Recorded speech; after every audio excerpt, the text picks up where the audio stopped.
Hey everybody, just out at a location called South Curl Curl.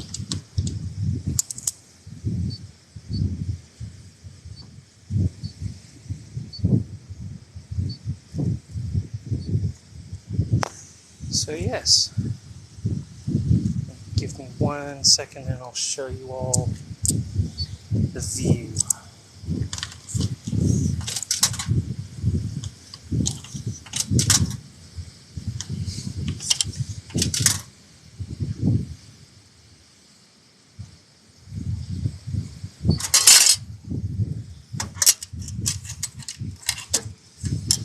Just bear with me, folks.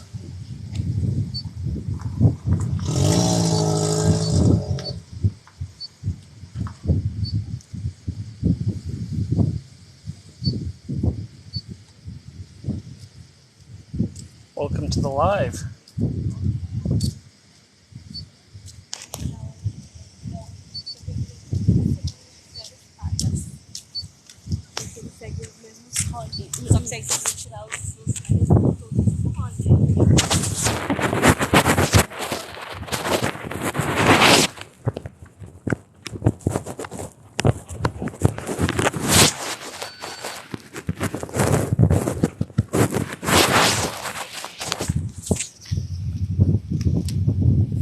I'll start reading in a moment.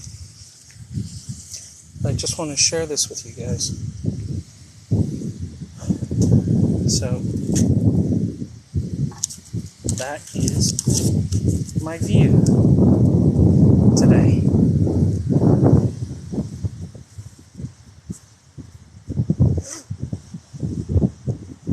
So yes.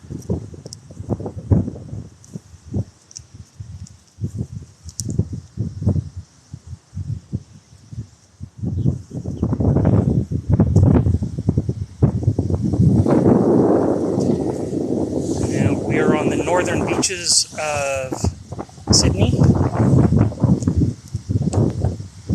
And I'll go back to my car and we'll start reading. So yes.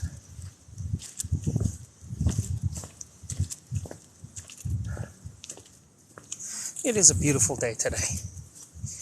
Nice day for a book.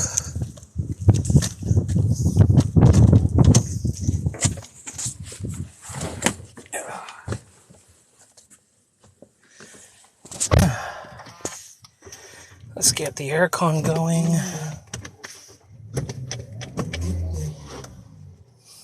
Okay.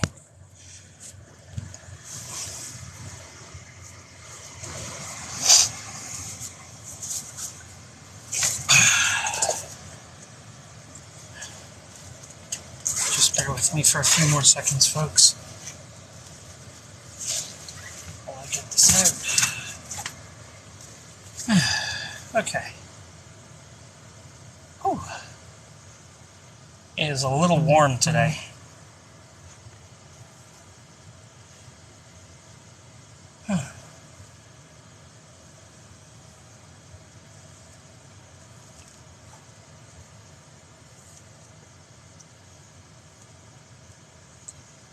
So, last we left off, 12 dwarves and a wizard had invited themselves over to tea at the home of one Mr. Bilbo Baggins.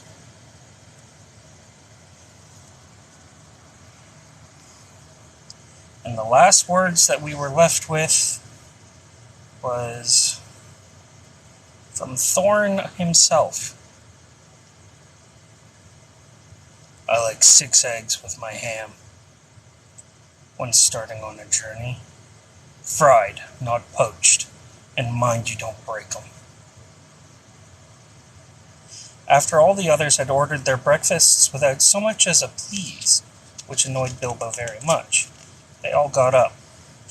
The Hobbit had to find room for them all, and filled all his spare rooms, and made beds on chairs and sofas, before he got them all stowed and went to his own little bed very tired, and not altogether happy.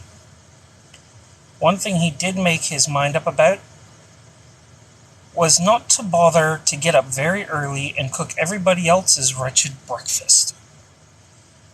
The tookishness was wearing off, and he was not quite so sure that he was going on a journey in the morning.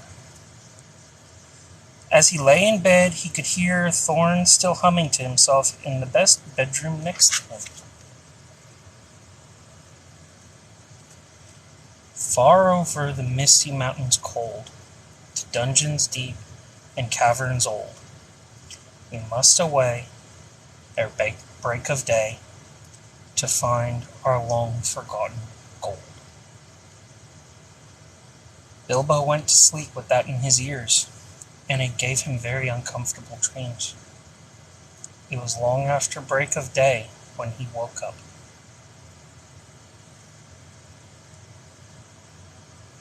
Chapter 2. Roast Mutton. Up jumped Bilbo, and putting on his dressing gown, went into the dining room. There he saw nobody, but all the signs of a large and hurried breakfast. There was a fearful mess in the room, and piles of unwashed crocks in the kitchen. Nearly every pot and pan he possessed seems to have been used. The washing up was so dismally real that Bilbo was forced to believe the party of the night before had not been part of his bad dreams, as he had rather hoped. Indeed, he was really relieved after all to think that they had all gone without him, and without bothering to wake him up, but with never a thank you, he thought. And yet, in a way, he could not help feeling just a trifle disappointed. The feeling surprised him. "Don't be a fool, Bilbo Baggins," he said to himself. "Thinking of dragons and all that outlandish nonsense at your age." So he put on his apron, lit fires, boiled water, and washed up. Then he had a nice little breakfast in the kitchen before turning out to the dining room. By that time, the sun was shining, and the front door was open, letting in a warm spring breeze. Bilbo began to whistle loudly and to forget about the night before. In fact, he was just sitting down to a nice little second breakfast in the dining room by the open window, when in walked Gandalf. "My dear fellow," he said, "whenever are you going to come? What about an early start? And here you are having breakfast, or whatever you call it, at 10:30. They left you the message because they could not wait." "What message?" said poor Mr. Baggins, all in a fluster. "Great elephants," said Gandalf. "You are not at all yourself this morning. You have never dusted the mantelpiece." "What's that got to do with it?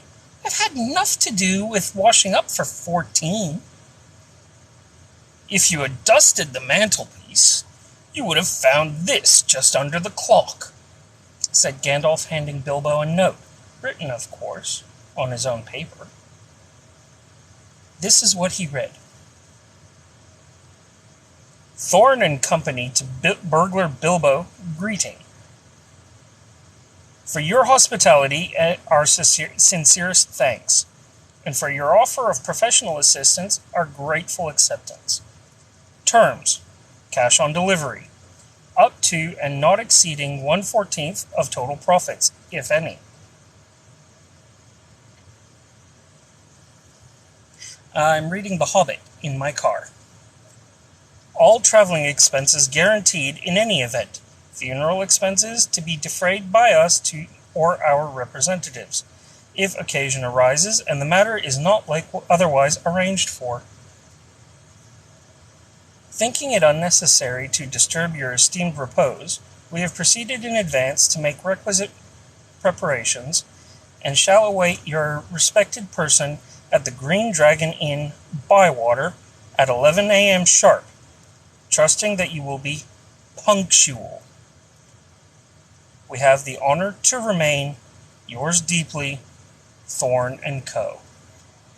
Because I want to," that simple.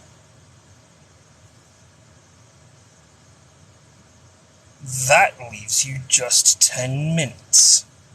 You will have to run, said Gandalf. But, said Bilbo. No time for it, said the wizard. But, no time for that either. Off you go. To the end of his days, Bilbo could never remember how he found himself outside without a hat, a walking stick, or any money, or anything that he usually took when he went out, leaving his second breakfast half-finished and quite unwashed up, pushing his keys into Gandalf's hands and running as fast as his furry feet could carry him down the lane, past the great mill, across the water, and then on for a mile or more. Very puffed he was when he got to Bywater, just on the stroke of 11, and found he had come without a pocket handkerchief. Bravo, said Balin, who was standing at the inn door, looking out for him. Just then all the others came round the corner of the road from the village. They were on ponies, and each pony was slung with about all kinds of bags, packages, parcels, and paraphernalia. There was a very small pony, apparently for Bilbo. Up you two get, and off we go, said Thorn. I'm awfully sorry, said Bilbo, but I've come without my hat, and I have left my pocket handkerchief behind, and I haven't got any money. I didn't get your note until after 10:45, to be precise. Don't be precise, said Dwalin, and don't worry. You will have to manage without pocket handkerchiefs, and a good many other things before you get to the journey's end. As for a hat, I've got a spare hood and cloak in my luggage. That's how they all came to start, jogging off from the inn one fine morning just before May, on laden ponies. And Bilbo was wearing a dark green hood, a little weather-stained, and a dark green cloak borrowed from Dwalin. They were too large for him, and he looked rather comic. What his father Bungo would have thought of him, I daren't think. His only comfort was he couldn't be mistaken for a dwarf, as he had no beard. They had not been riding very long when up came Gandalf, very splendid, on a white horse. He had brought a lot of pocket handkerchiefs, and Bilbo's pipe and tobacco. So after the party went along very merrily, and they told stories or sang songs as they rode forward all day, except, of course, when they stopped for meals. These didn't come quite as often as Bilbo would have liked them, but still he began to feel that adventures were not so bad after all. At first they had passed through Hobbit lands, a wide, respectable country inhabited by decent folk, with good roads, an inn or two, and now and then a dwarf or a farmer ambling by on business. Then they came to lands where people spoke strangely and sang songs Bilbo had never heard before. Now they had gone on far into the lone lands, where there were no people left, no inns, and the roads grew steadily worse. Not far ahead were dreary hills, rising higher and higher, dark with trees. On some of them were old castles with an evil look, as if they had been built by wicked people. Everything seemed gloomy, for the weather that day had taken a nasty turn. Mostly it had been as good as May can be, even in merry tales. But now it was cold and wet. In the lone lands they had been obliged to camp when they could, but at least it had been dry.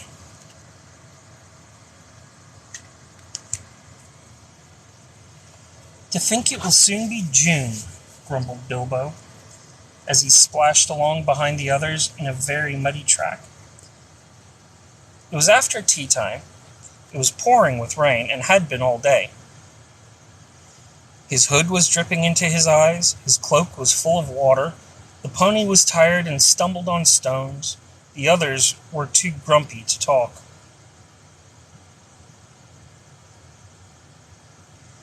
And I'm sure the rain has gotten into the dry clothes and into the food bags, thought Bilbo. Bother burgling, and everything to do with it.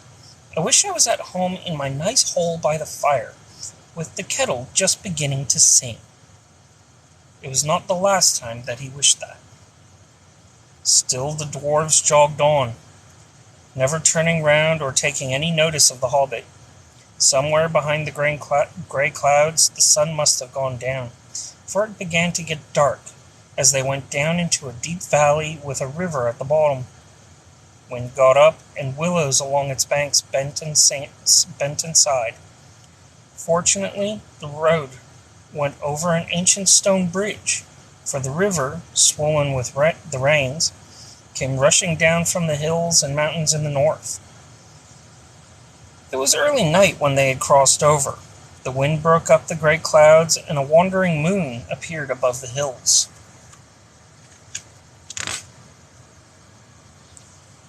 Between the flying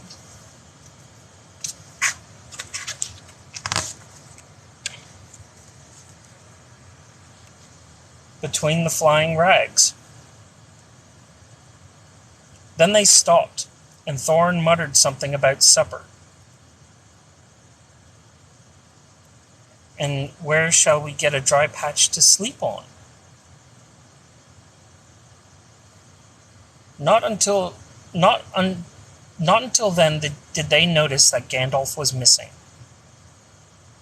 So far he had come all the way with them, never saying if he was in the adventure or merely keeping them company for a while. He had eaten most, talked most, and laughed most. But now, he simply was not there at all. Just when a wizard would have been most useful, too, groaned Dori and Nori, who shared the hobbit's view about regular meals, plenty and often. They decided in the end that they would have to camp where they were. They moved to a clump of trees, and though it was drier under them, the wind shook the rain off the leaves, and the drip, drip was most annoying. Also, the mischief seemed to have got into the fire. Dwarves can make a fire almost anywhere, out of almost anything, wind or no wind. But they could not get it to do it that night. Not even Oin and Gloin, who were especially good at it. Then one of the ponies took fright at nothing and bolted. He got into the river before they could catch him, and before they could get him out again, Fili and Kili were nearly drowned, and all the baggage that he carried was washed away with him. Of course, it was mostly food, and there was mighty little left for supper, and less for breakfast. There they all sat, glum and wet and muttering, while Oin and Gloin went on trying to light the fire and quarreling about it. Bilbo was sadly reflecting that adventures are not all pony rides or in May sunshine, when Balin, who was always their lookout man, said, "There's a light over there." There was a hill some way off in the trees, pretty thick in parts. Out of the dark mass of the trees they could now see a light shining, a reddish, comfortable-looking light, as it might be a fire or torches twinkling. When they had looked at it for some while, they fell to arguing. Some said no, some said yes. Some said they could go and see, and anything was better than little supper, less breakfast, and wet clothes all the night. Others said, "These parts are none too well known, and are too near the mountains. Travelers seldom come this way now. The old maps are no use. Things have changed for the worse, and the road is unguarded. They have seldom even heard of the king around here, and the less inquisitive you are as you go along, the less trouble you are likely to find." Some said, "After all, there are 14 of us." Others said, Where's Gandalf got to?" This remark was repeated by everybody. Then the rain began to pour down worse than ever, and Oin and Gloin began to fight. That settled it. "After all, we have got a burglar with us," they said, and so they made off, leading their ponies, with all due and proper caution, in the direction of the light. They came to the hill and were soon in the wood. Up the hill they went, but there was no proper path to be seen, such as might lead to a house or a farm. And do what they could, they made a deal of rustling and crackling and creaking, and a good deal of grumbling and dratting, as they went through the trees in the pitch dark. Suddenly the red light shone out very bright through the tree trunks not far ahead. "Now it's the burglar's turn," they said, meaning Bilbo. "You must go on and find out all about that light, and what it's for, and if all is perfectly safe and canny." Said Thorin to the Hobbit, "Scuttle off, and come back quick if all is well. If not, come back if you can. If you can't, hoot twice like a barn owl, and once like a screech, and we'll do what we can." Off Bilbo had to go, before he could explain that he could not hoot even once like any kind of owl, much less fly like a bat. But at any rate, hobbits can move quietly in woods, absolutely quietly. They take a pride in it, and Bilbo had sniffed more than once at what he called all this dwarven racket. As they went along, though I don't suppose you or I would have noticed anything at all on a windy night, not if the whole cavalcade had passed 2 feet off. As for Bilbo, walking primly towards the red light, I don't suppose even a weasel would have stirred a whisker at it. So, naturally, he got right up to the fire, for fire it was, without disturbing anyone. And this is what he saw. 3 very large persons sitting round a very large fire of beech logs. They were toasting mutton on long spits of wood, and licking the gravy off their fingers. There was a fine, toothsome smell. Also, there was a barrel of good drink at hand, and they were drinking out of jugs. But they were trolls. Obviously trolls. Even Bilbo, in spite of his sheltered life, could see that. From the great heavy faces of them, and their size, and the shape of their legs, not to mention their language, which was not drawing room fashion at all. "Mutton yesterday, mutton today, and blimey, if it don't look like mutton again tomorrow," said one of the trolls. "Never a blinking bit of man-flesh have we had for long enough," said a second. "What the hell William was a-thinking of bringing us to these parts at all? Beats me, and the drink running short what's more," he said, jogging the elbow of William, who was taking a pull at his jug. William choked. "Shut your mouth," he said as soon as he could. "You can't expect folk to stop here forever just to be et by you and Bert. You've had a village and a half between you since come down from the mountains. How much more do you want? And time's been up our way when you'd have said, 'Thank you, Bill, for a nice bit of fat valley mutton like what this is.'" He took a big bite of a sheep's leg he was roasting, and wiped his lips on his sleeve. "Yes, I am afraid trolls do behave like that," even those with only one head each. After hearing all this, Bilbo ought to have done something at once. Either he should have gone back quietly and warned his friends that there were 3 fair-sized trolls at hand in a nasty mood, quite likely to try roasted dwarf, or even pony for a change, or else he should have done a bit of good quick burgling. A really first-class and legendary burglar would have, at this point, have picked the troll's pockets. It is nearly always worthwhile if you can manage it. Pinching the very mutton off the spits, purloined the beer and walked off without their ever noticing him. Others, more practical but with less professional pride, would have perhaps stuck a dagger into each of them before they observed it. Then the night could have been spent cheerily. Bilbo knew it. He had read a good many things that he had never seen or done. He was very much alarmed, as well as disgusted. He wished himself 100 miles away, and yet somehow, he could not go straight back to Thorn and Company empty-handed. So he stood and he hesitated in the shadows. Of the various burglarious proceedings he had heard of, picking the troll's pockets seemed the least difficult. So at last he crept behind a tree just behind William. Bert and Tom went off to the barrel.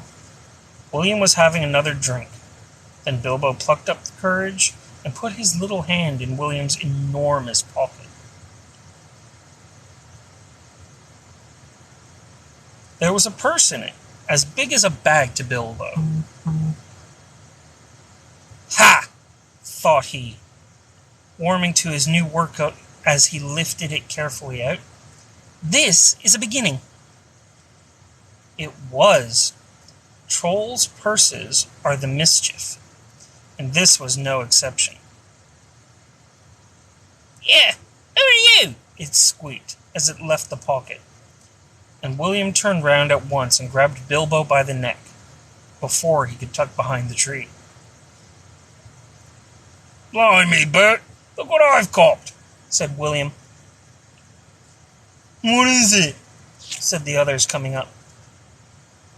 Lummy if I knows. What are you? Bilbo Baggins, a hobbit, said poor Bilbo, shaking all over and wondering how to make owl noises before they throttled him. A hobbit, said they, a bit startled. Trolls are slow in the uptake, and mightily suspicious about anything new to them. What's a Sorry, wrong voice.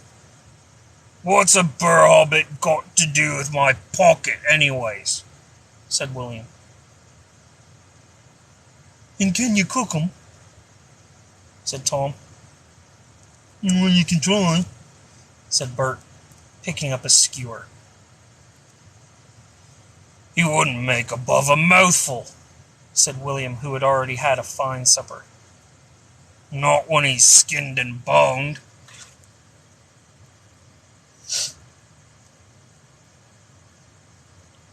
Perhaps there are more like him round about, and we might make a pie, said Bert.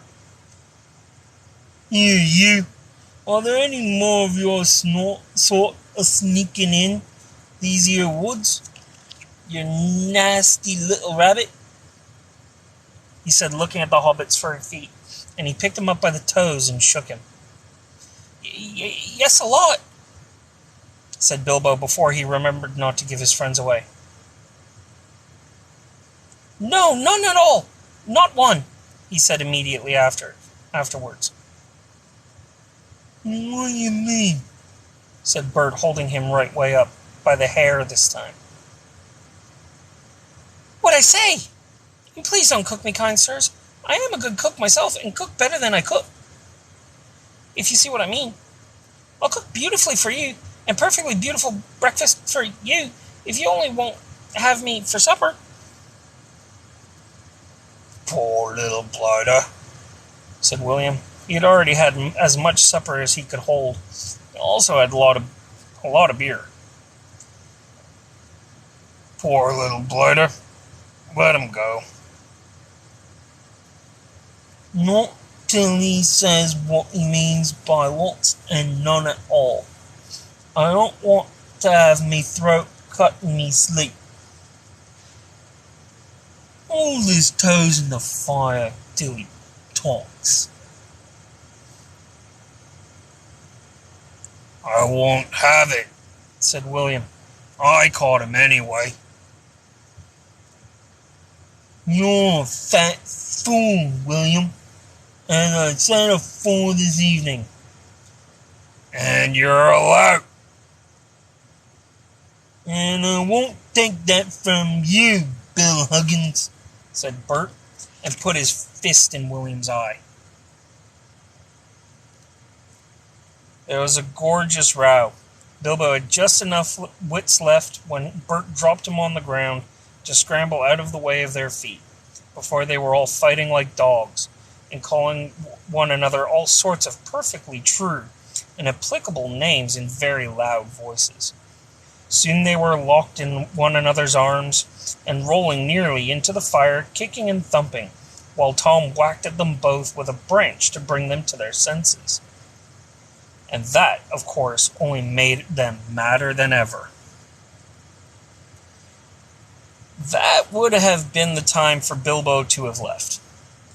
But his poor little feet had been very squashed in Bert's big paw, and he had no breath in his body, and his head was going round, so there he lay for a while panting, just outside of the circle of firelight. Right in the middle of the fight, up came Balin. The dwarves had heard the noises from a distance, and after waiting for some time for Bilbo to come back, or to hoot like an owl, they started off one by one to creep towards the light as quietly as they could. No sooner did Tom see Balin come into the light than he gave an awful howl. Trolls simply detest the very sight of dwarves uncooked.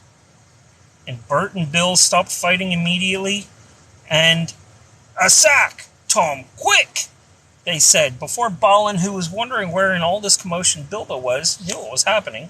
A sack was over his head, and he was down. "There's more yet to come,"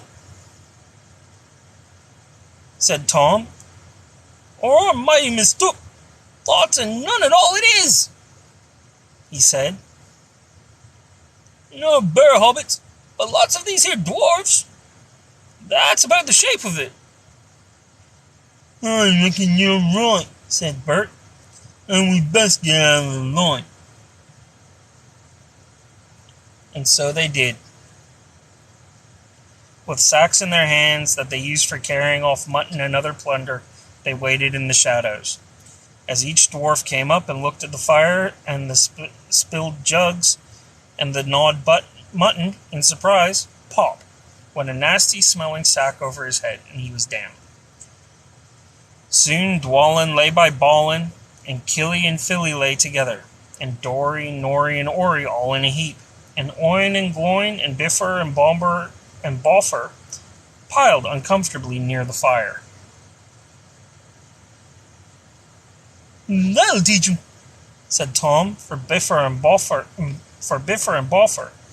had given a lot of trouble, and fought like mad, as dwarves will when cornered. Thorn came last, and he was not caught unawares. He came expecting mischief, and didn't need to see his friend's legs sticking out of sacks to tell him things were not at all well. He stood outside in the shadows some way off, and said, "What's all this trouble? Who's been knocking my people about?" "It's trolls," said Bilbo from behind a tree. They had forgotten all about him. "They're hiding in the bushes with sacks," he said. "Oh, are they?" said Thorn, and he jumped forward to the fire. Before they could leap on him, he caught up a big branch all on fire at one end, and Bert got that end in his eye before he could step aside. That put him out of the battle for a bit. Bilbo did his best. He caught hold of Tom's leg, as well as he could. It was thick as a young tree trunk. But he was sent spinning up into the top of some bushes when Tom kicked the sparks up in Thorin's face. Tom got the branch in his teeth for that, and lost one of the front ones. It made him howl, I can tell you. But just at that moment, William came up behind and popped a sack right over Thorin's head and down to his toes, and so the fight ended. A nice pickle they were all in now, all neatly tied up in sacks, with 3 angry trolls, and 2 with burns and bashes to remember, sitting by them, arguing whether they should roast them slowly, or mince them fine and boil them, or just sit on them one by one and squash them into jelly. And Bilbo, up in a bush, with his clothes and skin torn, not daring to move for fear that they should hear him. It was just then that Gandalf came back, but no one saw him. The trolls had just decided to roast the dwarves now and eat them later. That was Bert's idea, and after a lot of argument, they had all agreed to it.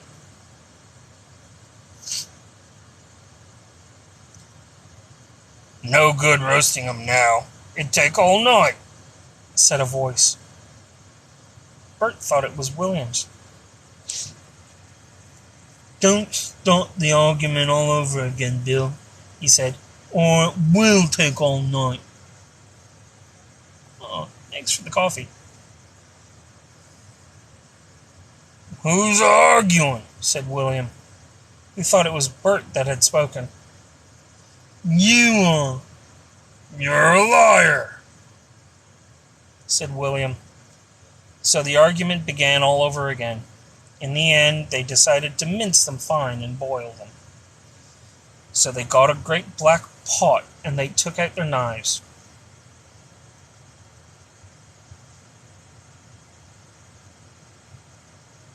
"No good boiling 'em.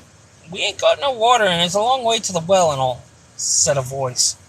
Bert and William thought it was Tom's. "Shut up, or we'll never have done. And you can fetch the water yourself if you say any more." "Shut yourself up," said Tom, who thought it was William's voice. "Who's arguing but you, I'd like to know?" "You're a booby." "Booby yourself," said Tom. And so the argument began all over again, and went on hotter than ever, until at last they decided to sit on the sacks one by one and squash them, and boil them next time.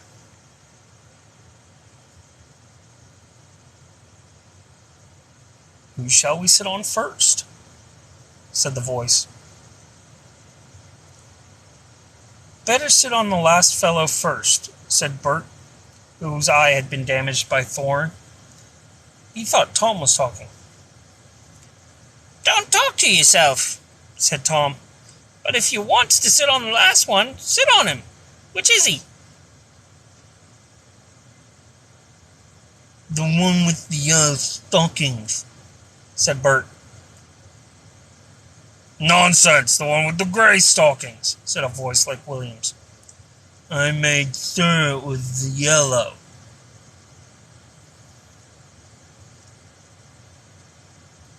"Yellow it was," said William.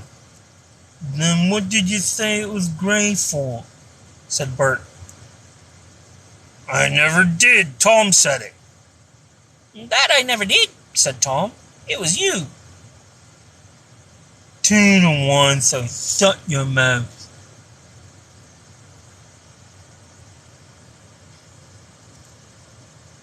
"Who are you talking to?" said William. "Now stop it," said Tom and Bert together. "The night's getting on and dawn comes early. Let's get on with it." "Dawn take you all, and be stoned to you," said a voice that sounded like William's. But it wasn't. For just at that moment the light came over the hill, and there was a mighty twitter in the branches. William never spoke, for he turned to stone as he stooped, and Bert and Tom were stuck like rocks as they looked at him. And there they stand to this day, all alone, unless the birds perch on them, for trolls, as you probably know, must be underground before dawn, or they go back to the stuff of the mountains they were made of, and never move again. That's what had happened to Bert and Tom and William. "Excellent," said Gandalf, as he stepped from behind a tree and helped Bilbo climb down out of a thorn bush. Then Bilbo understood. It was the wizard's voice that had kept the trolls bickering and quarreling until the light came and made an end of them. The next thing was to untie the sacks and let out the dwarves. They were nearly suffocated and very annoyed. They had not at all enjoyed lying there listening to the trolls making plans for roasting them and squashing them and mincing them. They had to hear Bilbo's account of what happened to him twice over before they were satisfied.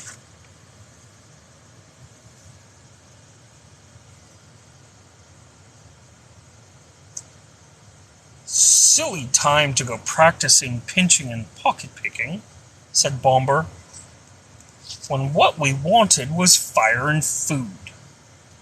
And that's just what you wouldn't have got if these fellows...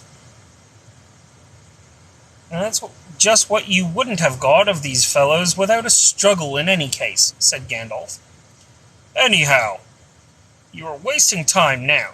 Don't you realize the trolls must have a cave or a hole dug somewhere to hide from the sun in? We must look into it."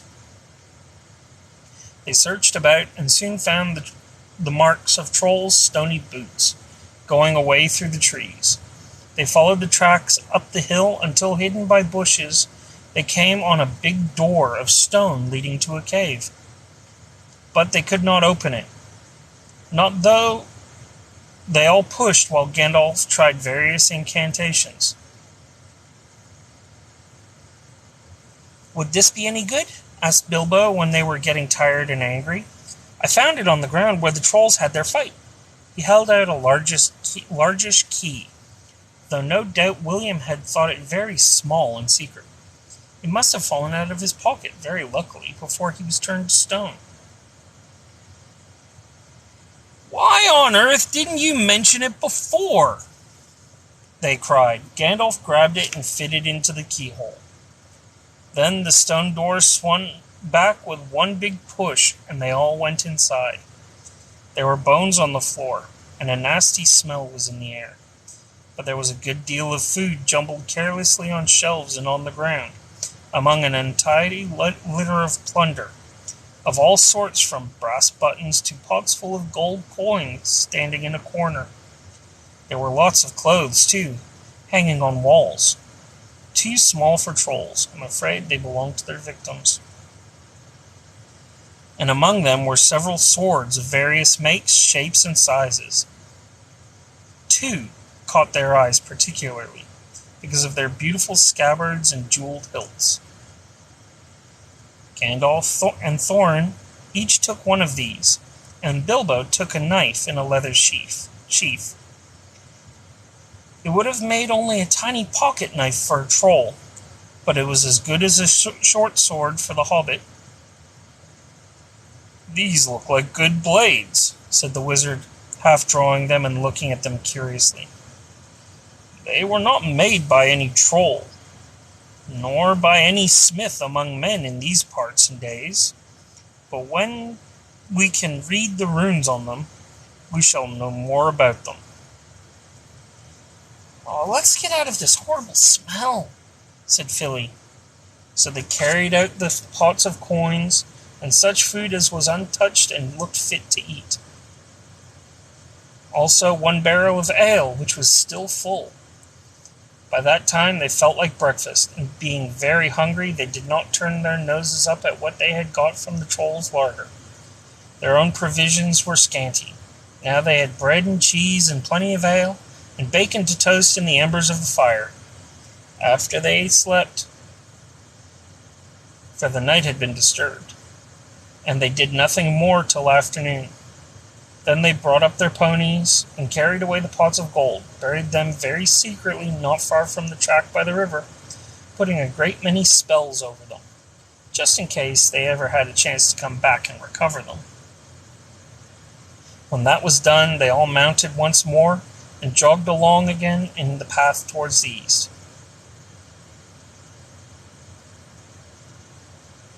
"Where did you go, if I might ask?" said Thorn to Gandalf as he rode along. "To look ahead," he said. "And what brought you back in the nick of time?" "Looking behind." "Exactly.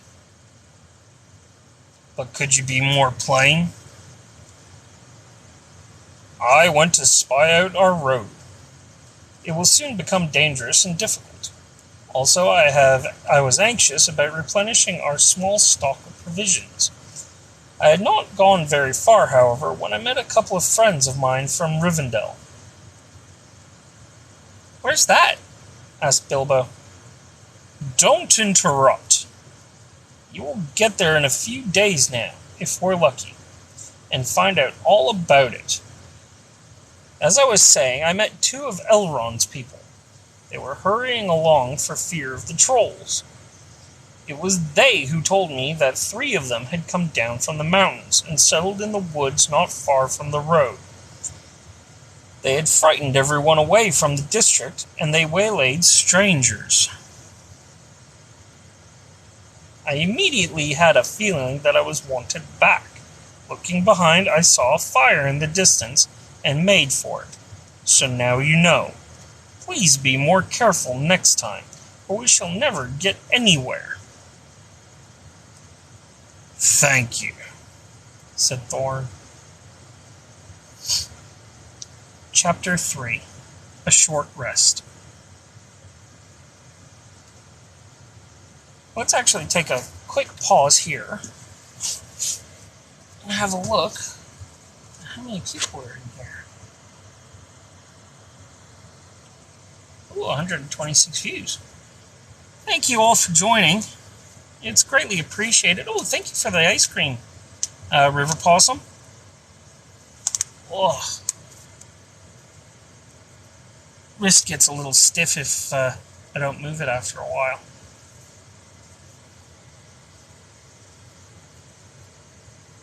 If anybody wants to ask any questions, feel free.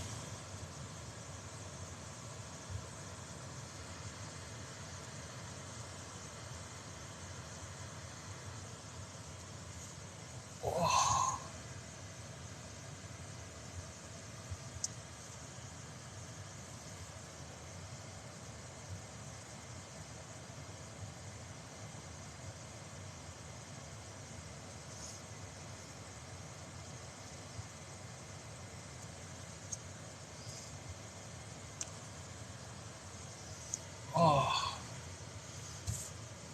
Oh, I am so glad I've got air conditioning in my car. Someone asked earlier why I'm reading The Hobbit in my car. I work as a bus driver, and the depot that I work at has over 400 drivers, so it can be a noisy place during the break. And I've wanted to start doing stuff like this so that I started putting out some content on the Clock app, and also on my YouTube channel, which is in the link tree. So if you guys want to have a look at my YouTube channel, it's got a D&D game on it. The first half anyway. I'll be editing and putting up the second half as soon as I possibly can. And this is where these videos are going to go as well. After the Clock app has approved the video for download, I'll be downloading them all and putting them into a playlist on my YouTube channel in order, so that if you really want to, you can just go forth, click, and just start playing The Hobbit. Other than that, yeah, that's the only reason That, and I've wanted to read this again because I enjoy the Hobbit and the Lord of the Rings series. Eventually I'll get to reading the Silmarillion. There's a whole bunch of other books that I'm going to be sharing with you guys as well. I wanted to start doing a Christmas Carol, actually. But I think I'm going to instead, on Christmas Eve, I will do a special live and read 'Twas the Night Before Christmas. So yes. I'm looking forward to doing that with all of you, because I'm going to try and get my children to join in. And we'll see what happens with that. But yeah, that's basically it. I'm going to have to get going in about 40-odd minutes, because I got to go back to work, do the second half of my day. The joys of broken shifts. So yes, but you're all here to listen to me read The Hobbit. So how about we continue with Chapter 3? See if we can't get through this and get to Chapter 4 before I have to go back to work. I will say this, slightly appropriate bookmark for this book. I like it. It's actually my son's. He chose it. My youngest son. And so I've got to give it back to him. But I don't think he's going to mind me borrowing it for a little bit. So, Chapter 3. A short rest. They did not sing or tell stories that day, even though the weather improved, nor the next day, nor the day after. They had begun to feel that danger was not far away on either side. They camped under the stars, and their horses had more to eat than they had, for there was plenty of grass.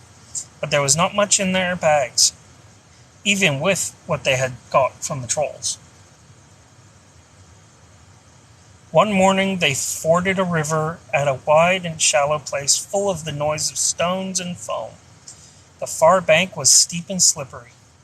When they got to the top of it, leading their ponies, they saw that the great mountains had marched down very near to them. Already they seemed only a day's easy journey from the feet of the nearest. Dark and drear it looked, though there were patches of sunlight on its brown sides, and behind its shoulders the tips of snow peaks gleamed. "Is that the mountain?" Bilbo asked in a solemn voice, looking at it with round eyes. He had never seen a thing that looked so big before. "Of course not," said Balin. "That is only the beginning of the Misty Mountains, and we have got to get through, or over, or under those somehow, before we can come into the wilder land beyond. And is a deal of a way even from the other side of them to the Lonely Mountain, in the east where Smaug lies on our treasure." "Oh," said Bilbo, and just at that moment he felt more tired than he ever remembered feeling before. He was thinking once again of his comfortable chair before the fire in his favorite sitting room in his hobbit hole, and of the kettle singing, not for the last time. Now Gandalf led the way. "We must not miss the road, or we shall be done for," he said. "We need food, for one thing, and rest in reasonable safety. Also, it is very necessary to tackle the Misty Mountains by a proper path, or else you will get lost in them, and have to come back and start at the beginning again, if you ever get back at all." They asked him where he was making for, and he answered, You are come to the very edge of the wild, as some of you may know. Hidden somewhere ahead of us, is the fair valley of Rivendell, where Elrond lives in the last homely house. I sent a message by my friends, and we are expected. That sounded nice and comforting, but they had not got there yet, and it was not so easy as it sounds to find the last homely house west of the mountains. There seems to be no trees and no valleys and no hills to break the ground in front of them, only one vast slope going slowly up and up to meet the feet of the nearest mountain. A wide land the color of heather and crumbling rock, with patches and slashes of grass green and moss green showing where water might be. Morning passed, afternoon came, but in all the silent waste there was no sign of any dwelling. They were growing anxious, for they saw now that the house might be hidden almost anywhere between them and the mountains. They came on unexpected valleys, narrow with steep sides, that opened suddenly at their feet, and they looked down surprised to see trees below them and running water at the bottom. There were gullies that they could almost leap over, but very deep with waterfalls in them. There were dark ravines that one could neither jump over nor climb into. There were bogs, some of them green, pleasant places to look at, with flowers growing bright and tall, but a pony that walked there with a pack on its back would never have come out again. It was indeed a much wider land from the ford to the mountains than ever you would have guessed. Bilbo was astonished. The only path that was marked with white stones, some of which were small, and others were half covered with moss or heather. Altogether it was very slow business following the track, even guided by Gandalf, who seemed to know his way about pretty well. His head and beard wagged this way and that as he looked for the stones, and they followed his lead. But they seemed no nearer to the end of the search when the day began to fail. Tea time had long gone by, and it seemed supper time would soon do the same. There were moths fluttering about, and the light became very dim, for the moon had not risen. Bilbo's pony began to stumble over roots and stones. They came to the edge of a steep fall in the ground so suddenly that Gandalf's horse nearly slipped down the slope. "Here it is at last," he called, and the others gathered round him and looked over the edge. They saw a valley far below. They could hear the voice of hurrying water in a rocky bed at the bottom. The scent of trees was in the air, and there was a light on the valley side across the water. Bilbo never forgot the way they slithered and slipped in the dusk down the steep zigzag path to the secret valley of Rivendell. The air grew warmer as they got lower, and the smell of pine trees made him drowsy, so that every now and again he nodded and nearly fell off, or bumped his nose on the pony's neck. Their spirits rose as they went down and down. The trees changed to beech and oak, and there was a comfortable feeling in the twilight. The last green had almost faded out of the grass when they came at length to an open glade not far above the banks of the stream. Smells like elves, thought Bilbo, as he looked up at the stars. They were burning bright and blue. Just then there came a burst of song like laughter in the trees.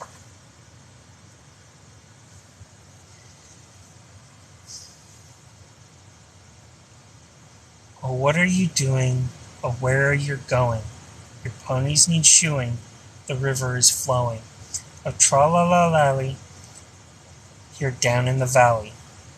Oh, what are you seeking? And where are you making? The faggots are reeking, the bannocks are baking. Oh, trilly-lolly, the valley is jolly, ha-ha. Oh, where are you going, with beards all a-wagging? No knowing, no knowing, what brings Mr. Baggins and Dowling." Sorry, I'm going to reread that. "Oh, where are you going, with beards all a-wagging? No knowing, no knowing, what brings Mr. Baggins and Balin and Dwalin down into the valley in June, ha-ha." Oh, will you be staying, or will you be flying? Your ponies are straying, the daylight is dying. To fly would be folly, to stay would be jolly, and listen and hark till the end of the dark to our tune, ha ha. So they laughed and sang in the trees, and pretty fair nonsense, I dare say you think it. Not that they would care. They would only laugh all the more if you told them so. They were elves, of course. Soon Bilbo caught glimpses of them in the darkness, as the darkness deepened. He loved elves, though he seldom met them. But he was a little frightened of them, too. Dwarves don't get on well with them. Even decent enough dwarves like Thorin and his friends think them foolish, which is a very foolish thing to think, or get annoyed with them. For some elves tease them and laugh at them, and most of all their beards.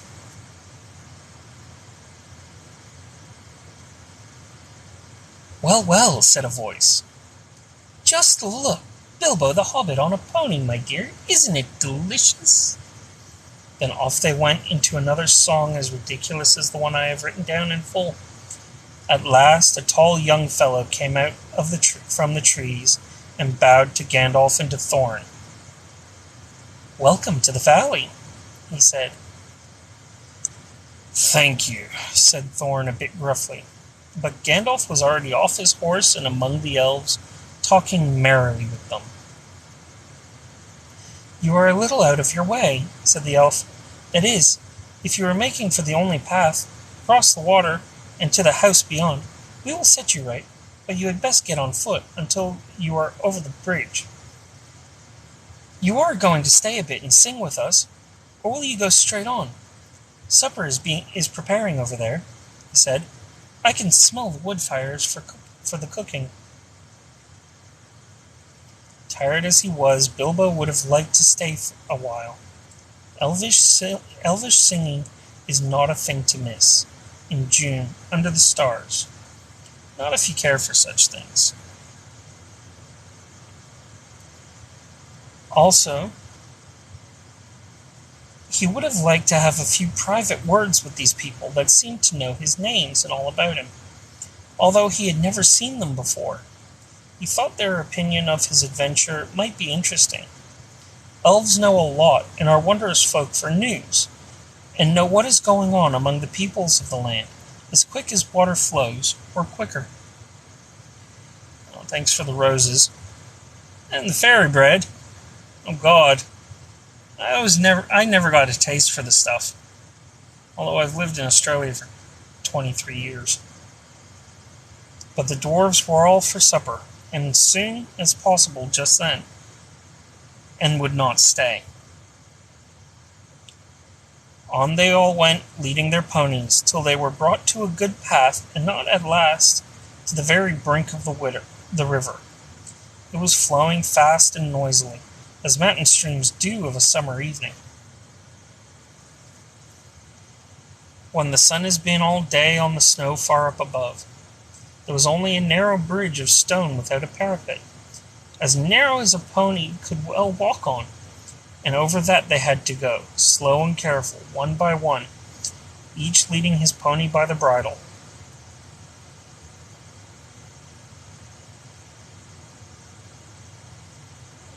The elves had brought bright lanterns to the shore, and they sang a merry song as the party went across.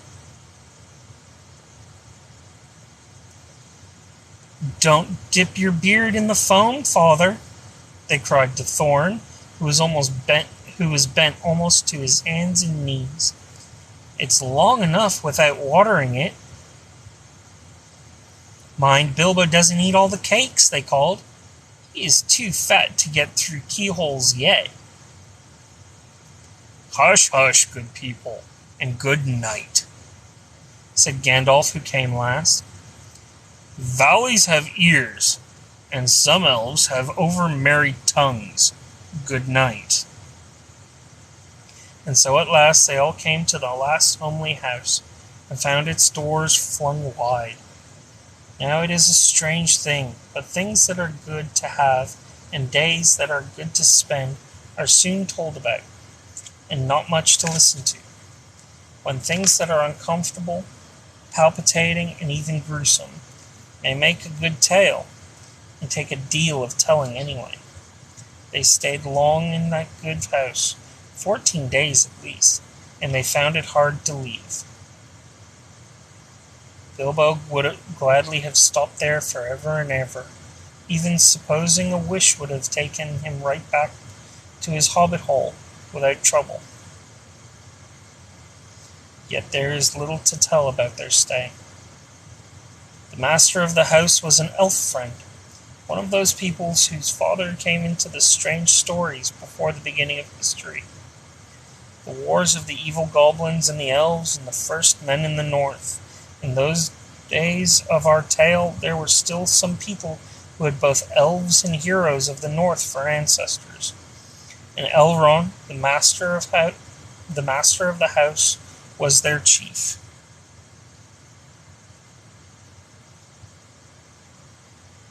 He was as noble and fair in face as an elf lord, as strong as a warrior, as wise as a wizard, as venerable as a king of dwarves, and as kind as summer. He comes into many tales, but his part in the story of Bilbo's great adventure is only a small one, though important, as you will see, if we ever get to the end of it. His house was perfect.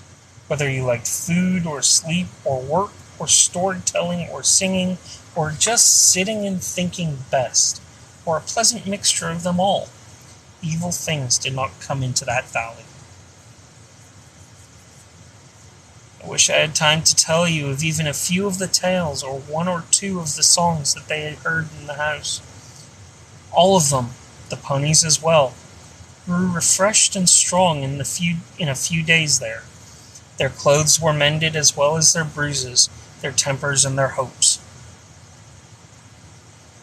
Their bags were filled with food and provisions light to carry,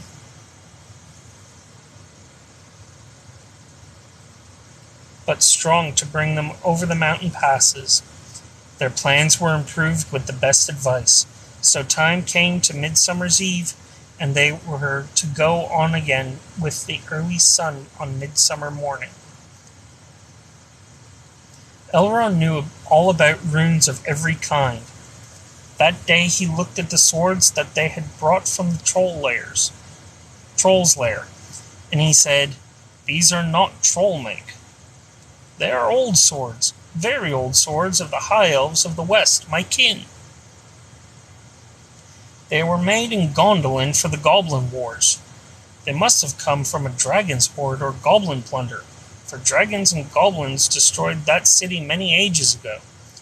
This Thorin, the rune's name, Orcrist, the goblin cleaver, in the ancient tongue of Gondolin. It was a famous blade. This, Gandalf, was Glamdring, Foehammer, that the king of Gondolin once wore. Keep them well. Whence did the trolls get them, I wonder?" said Thorin, looking at his sword with new interest. "I could not say," said Elrond, "but one may guess that your trolls had plundered other plunderers, or come on the remains of old robberies in some hold in the mountains. I have heard that there are still forgotten treasures of old to be found in the deserted caverns of mines of Moria, since the dwarf and goblin wars." Thorin pondered these words. "I will keep this sword in honor," he said. "May it soon cleave goblins once again." "A wish that is likely to be granted soon enough in the mountains," said Elrond. "But show me now your map." He took it and gazed long at it, and he shook his head, for if he did not altogether approve of dwarves and their love of gold, He hated dragons and their cruel wickedness, and he grieved to remember the ruin that the town of Dale and its merry bells, and the burned banks of the bright river running. The moon was shining in a broad silver crescent. He held up the map, and the white light shone through it. "What is this?" he said. "There are moon letters here, beside the plain runes which say, 5 feet high the door 3 may walk abreast." "What are moon letters?" asked the Hobbit, full of excitement. He loved maps, and as I have told you before, he also liked runes and letters and cunning handwriting, though when he wrote himself it was a bit thin and spidery. "Moon letters are rune letters, but you cannot see them, not when you look straight at them. They can only be seen when the moon shines behind them, and what is more, with the more cunning sort, it must be a moon of the same shape and season as the day when they were written. The dwarves invented them, and wrote them with silver pens, as your friends could tell you. These must have been written on a midsummer's eve in a crescent moon, a long while ago." "What do they say?" asked Gandalf and Thorin together, a bit vexed perhaps that even Elrond should have found this out first, though really there had not been a chance before, and there could not have been another until goodness knows when. "Stand by the grey stone when the thrush knocks, and the setting sun with the last light of Durin's day will shine upon the keyhole."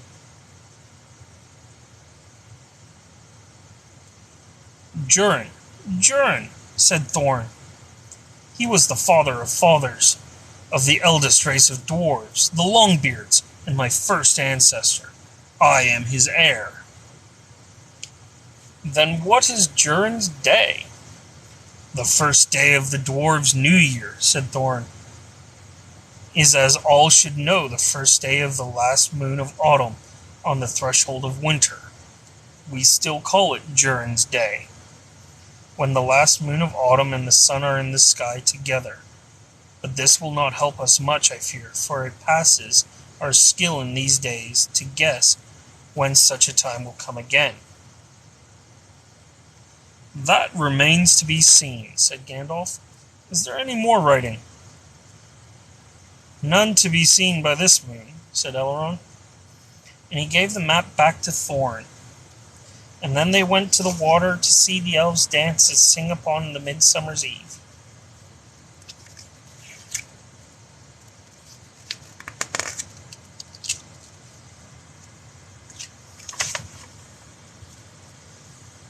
The next morning was a midsummer's morning, as fresh and fair as could be dreamed. Blue sky and never a cloud, the sun dancing on the water. Now they rode away amid songs of farewell and good speed, with their hearts ready for more adventure, and with a knowledge of the road they must follow over the misty mountains to the land beyond. And that's where we're going to end today. We'll continue with Chapter 4 next week. Again, thank you all to all of those of you who joined me. It's been greatly appreciated. So let's see who else is here still.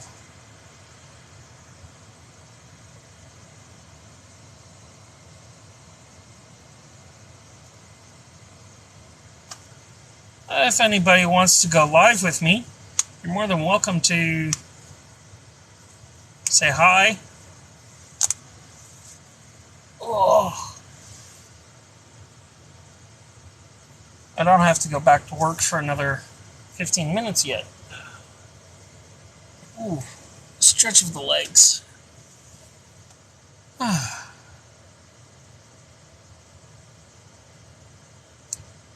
It was a beautiful day to read for you guys, and I appreciate all the gifts and all the likes and stuff, so thank you very much.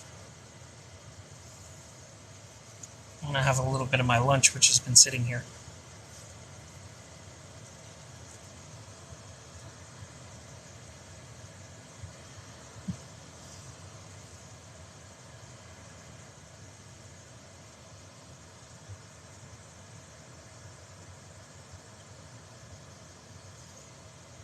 Thank you to Das for all of the gifts, and it's been greatly appreciated. You guys make doing this stuff fun. I do enjoy it. So yeah. Hey brother, you available to come into live?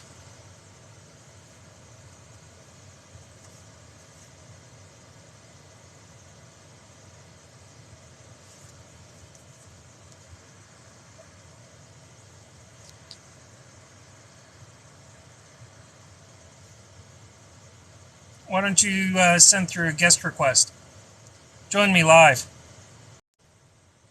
Hey buddy, There we go. how you doing? What's up, my brother?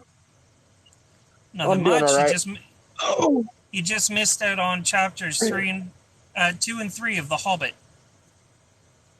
I was wondering what you were reading the other day. Yeah, I'll be doing this once a week until I get through it all. Awesome.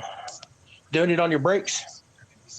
Yeah, on the break at the moment, I gotta head back to work in about 15 minutes. Yeah. Well, I start work on Thursday. Ah, congratulations. Yep. Uh, How's things that's why going I with, gotta. yeah, That's go why I ahead. gotta figure out what time. That's why I gotta figure out what time I can be. What we were talking about in Discord Yep. for Sunday. And I have a definite answer Friday, but it looks like my brother's gonna buy my wife and son the plane ticket. Awesome. So, for those of you who are in the live now with us, Ryder's wife is Georgia, still in Georgia, while he is currently living in Oklahoma. Oklahoma. Ooh. So, if any of you guys can donate to his GoFundMe, every little bit helps. Links in his link tree under his bio. So, go have a look. If you can donate, please feel free to do so. Every little bit helps. We're trying to reunite a family, trying to get everybody back together.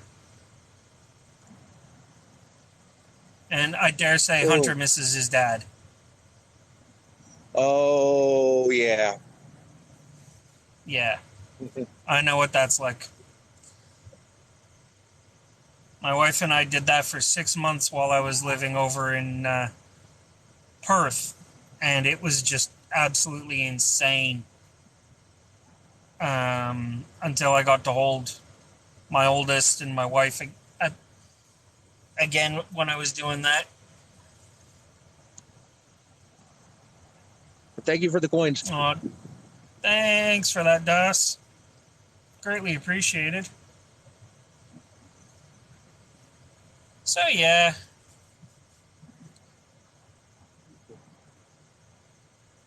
And my next campaign for D&D will be going live maybe on the 11th of December, Australian time. So that'll be the 10th of December for everybody overseas. So yeah, I'm looking forward to that Aussie themed D&D. That'll be interesting. So we're gonna have drop bears and bin chickens and rainbow murder birds and all manner of fun stuff. Uh, So yeah, get them lost in the outback. no, well, it depends on where they land. Quite literally. True, you can always take them up to Sunshine Coast. The Sunshine Coast is nice. I've been there. Portuguese man of war, box jellyfish, sharks, spiders the size of tennis balls. All good Yeah, fun. my old boss used to say he couldn't understand why anybody wanted to live on an island where everything there wanted to kill you, including the population. That is not true. That is not true. Most of the giant hairy things that you think want to kill you, they just want to be left alone. That's the It's same over with. in it's in Canada and the States that where the giant hairy things want to eat your face. Yeah. Yeah. I ain't gonna argue with that. It's the scaly things that you want to be worried about, especially the stuff that blends into the dirt. Because those things will just chase you. That's all right, Daz. You're okay. Howdy, howdy.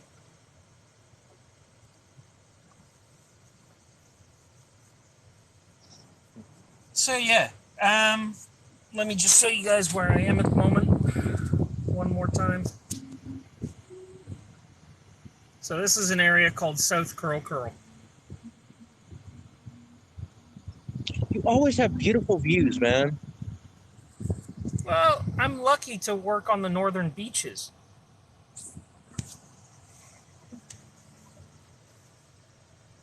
So yeah.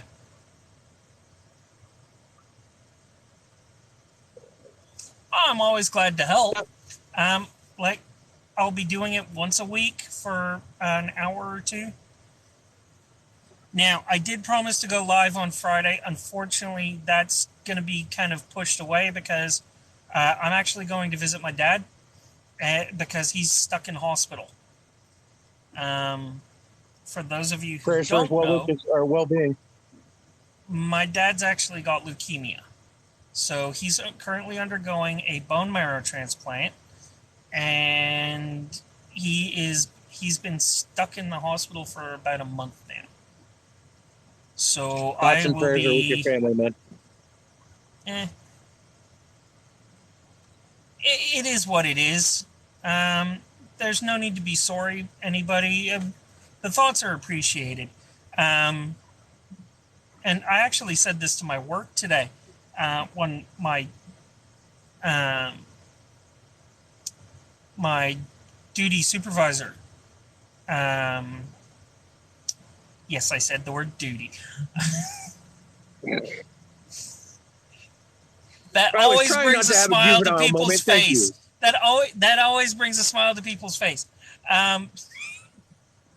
I was trying not to have a juvenile moment. I am a 12-year-old in a 40-year-old's body. Okay, I can't help it, and I don't think any man on this planet can help it. I was trying At not heart, to. we're all 12. All of us are 12 years old mentally. It does not change. My dad's pushing 60. He's a 12-year-old too. Sometimes I'm 5. Yeah. Yes. I'm not gonna lie. I still laugh when the ketchup bottle farts.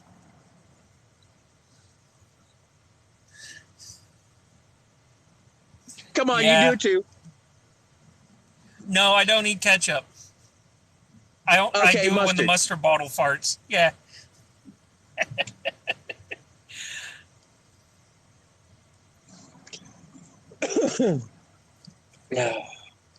Yeah, no, that's fair. But yeah, don't be sorry. Don't say sorry. It's a personal thing. I don't like people saying sorry when there's nothing that they can do about what's going on, or if it has in any way been affected by them. I try not to say it myself, because especially when it's something that like I had no control over. And this is something that I've been learning about my whole life. Is to I know it's all good. It's all good, Das. And I'm not having a go. I promise you, I'm not. It's just yeah. I know it is, and it's how a lot of people show sympathy. And I think that's something that needs to change about our society.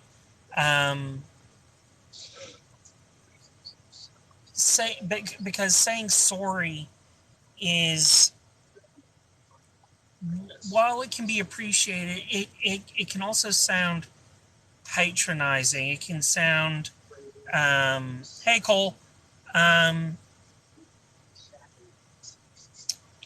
yeah, it can also sound disingenuous. You could have the most genuine feelings of sympathy for the person. The minute you say I'm sorry, and it doesn't matter who says it. It could, yeah. So there's nothing to be done.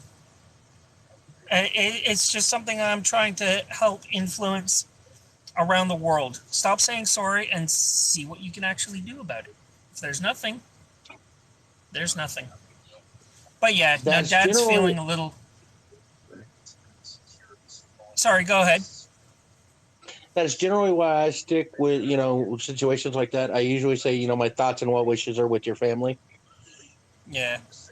Because, there's nothing I can really do to help your dad, but I can keep you and him in my thoughts and prayers to deities and everything else for healing. Yeah. So. Yeah. And see, my dad's a minister, actually. And that's part of the funny part. He knows that everybody's sending well wishes and sending their thoughts and prayers and love, and he does appreciate it. See, when I download this to YouTube today, after I go back to work, I'm actually going to show him this. So he's going to know exactly how you guys feel. And that's, it is greatly appreciated. He's also, I'm exactly like him. He and I are peas in a pod. But yeah, so again, thank you. Everything okay, Cole?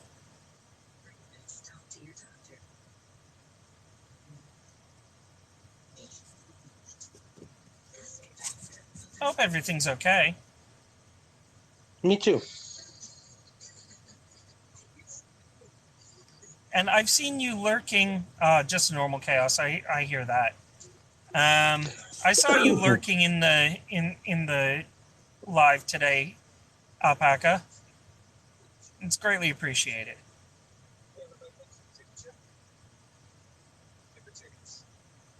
But I love you all, but I'm gonna have to leave you all. I have to go and drive a bus. So that's gonna be fun. I never can remember. Are you a city bus or school bus? For us, they're one and the same. Ah.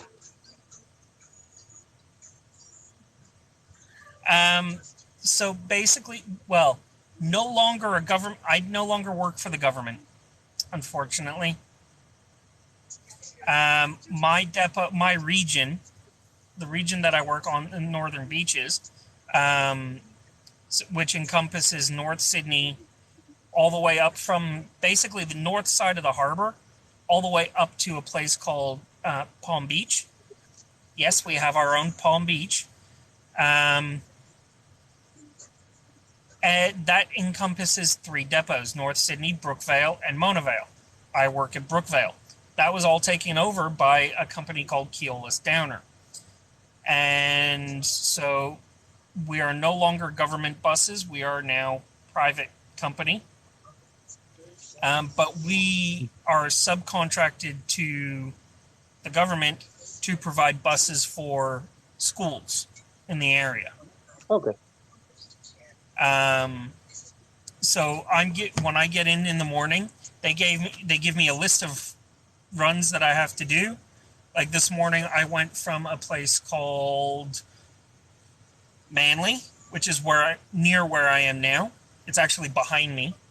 I went up to a place called French's Forest.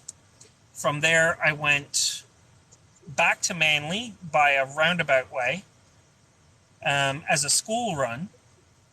And then I went from Manly into the city, Sydney City, over the bridge as an express.